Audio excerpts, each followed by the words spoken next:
14일부터 18일 사이에 박근혜 대통령이 방미를 합니다.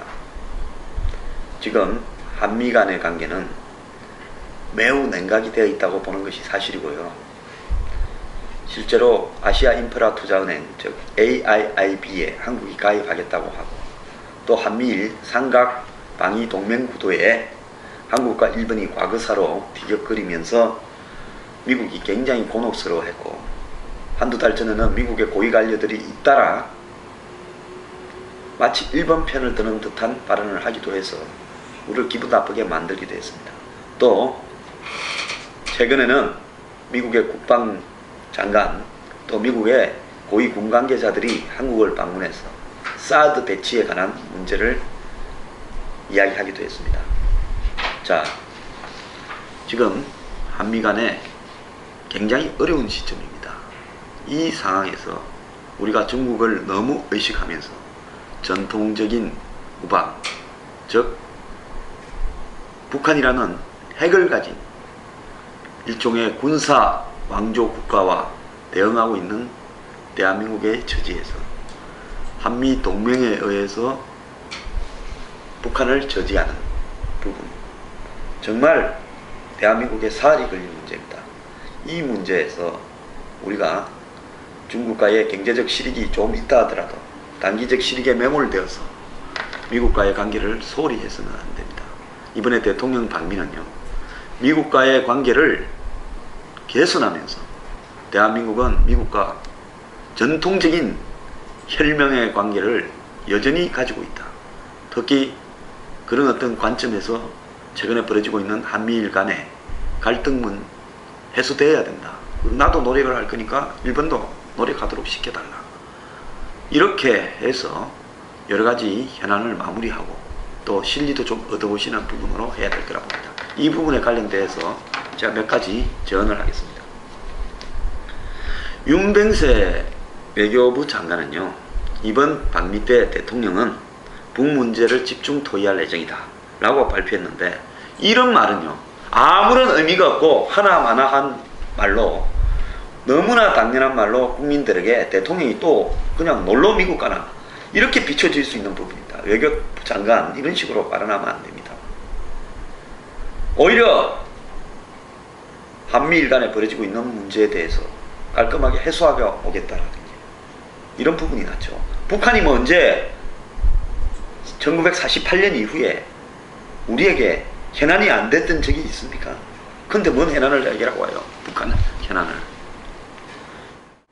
박 대통령의 방미에는요, 웬디 셔먼의 발언과 아베의 방미에 대해서 한국이 미국과의 관계 속에서 그러한 갈등 요소들을 극복할 수 있다는 확신을 보여주는 게 중요합니다. 특히 웬디 셔먼이 일본 주변국 국가 원수를 멸시하는 발언, 즉 우리나라 대통령을 멸시하는 발언일 수 있죠. 과거에 역사적으로 오래된 적을 비방해서 값싼 박수를 구하는 것은 어느 지도자라도 할 수 있다.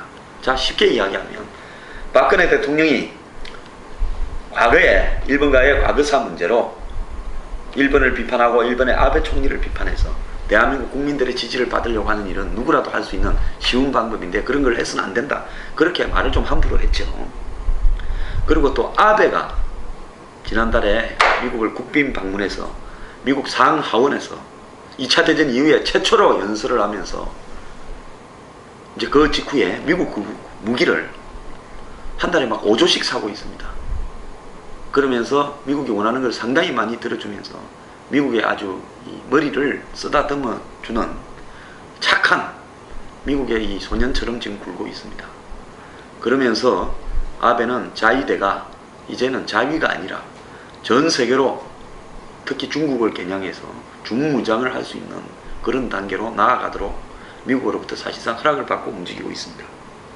그래서 미국이 아베가 국빈 방문을 했을 때, 아베가 방문하기 한 달 전에 3월달이 되면 포토맥 강가에 워싱턴 DC 벚꽃 축제가 열릴 때 일본은 일제히 미국 조야 관계자들을 불러서 몇 개의 파티와 몇 개의 세미나 이런 것들을 주최하면서 엄청난 돈을 풉니다. 이번에 특히 더 심했습니다. 아베 방문이 있었기 때문에. 그래서 한마디로 3, 4월이 거의 워싱턴 DC에는 1번의 달들이었습니다. 그러면서 극진한 환대를 아베한테 해줬습니다. 자, 이런 부분에 대해서 미국은 한국이 상당히 불쾌할 수 있기 때문에 이번에 좀 한국에도 좀 토닥거리고 좀 기분 나쁘지 않게 해야 되겠다라는 부채의식이 있을 겁니다. 이 부분을 박근혜 대통령은 잘 이용해야 된다고 봅니다. 자, 국가 원수가 상대국을 방문할 때는 그 방문의 등급이나 또 성격이 규정되는 방문의 일단 제목이 있습니다. 이번에 대통령의 미국 방문은 워킹 비지터, 즉 공식 방문으로 되어 있습니다. 따라서 계획을 잘 세워서 무슨 북한의 현안에 대해서 집중적으로 토론한다 이런 소리 하지 말고요. 한미 간의 펜딩, 즉 확정되지 않고 현안이 그대로 유지되고 있는 사안에 대해서 한국한테 유리하게 얻을 수 있는 부분은 얻어내야 된다고 저는 보고 있습니다. 특히 박근혜 대통령은요, 창조 경제의 중요한 사업 중에 하나로 한국형 차세대 전투기 KF-X라고 그러죠.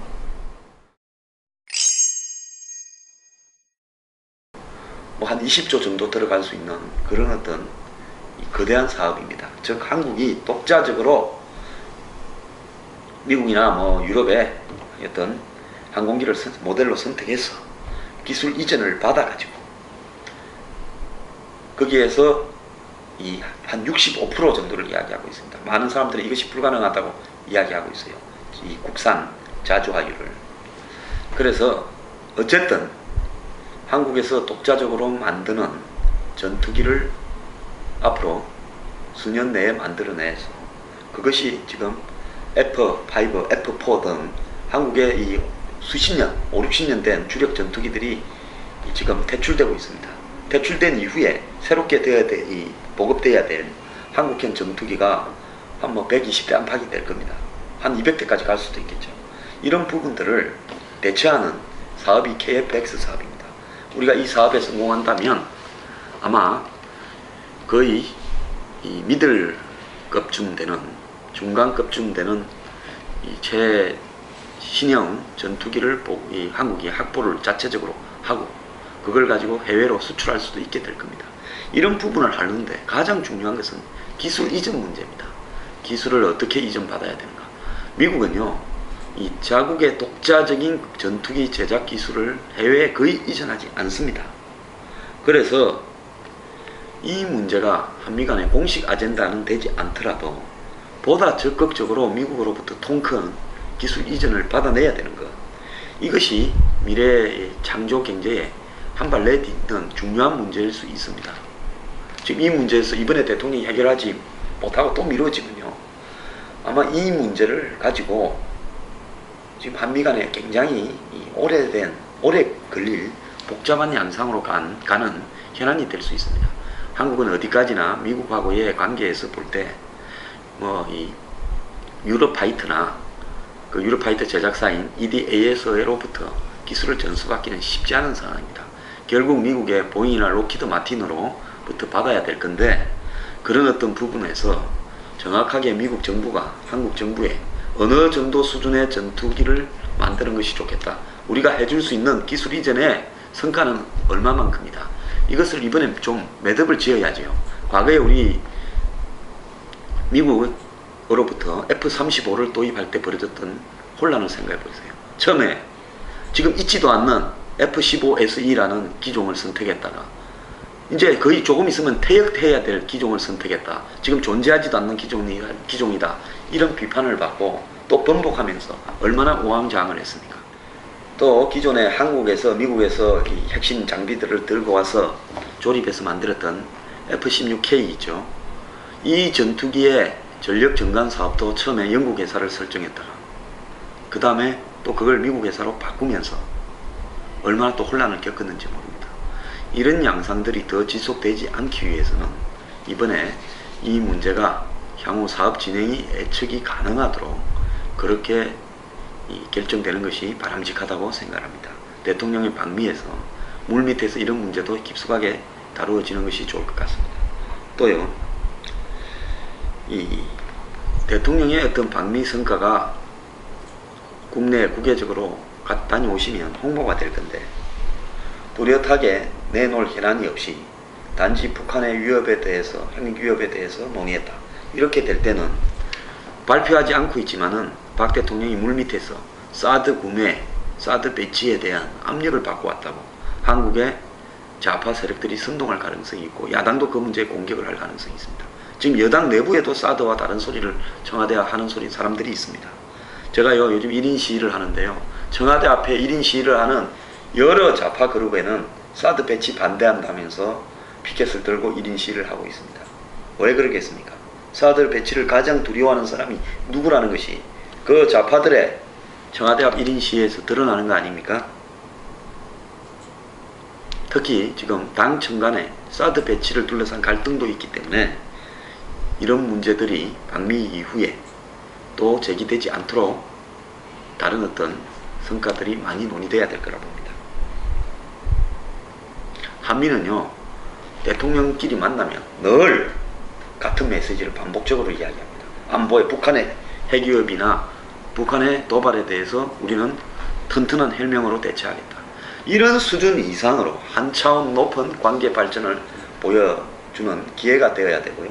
특히 일본하고의 관계에서 일본이 과거의 침략에 대한 부분에서 반성하는 의미로 위안비 문제나 독도 이런 부분을 사과하면 한국도 일본하고의 관계에서 더 이상 과거를 당분간 거론하지 않겠다라고 이야기하는 이런 통큰 빅딜 이런 것이 미국의 조야에서 거론됐는데요. 이런 부분도 한번 논의되어지는 그런 자리가 되었으면 좋겠습니다.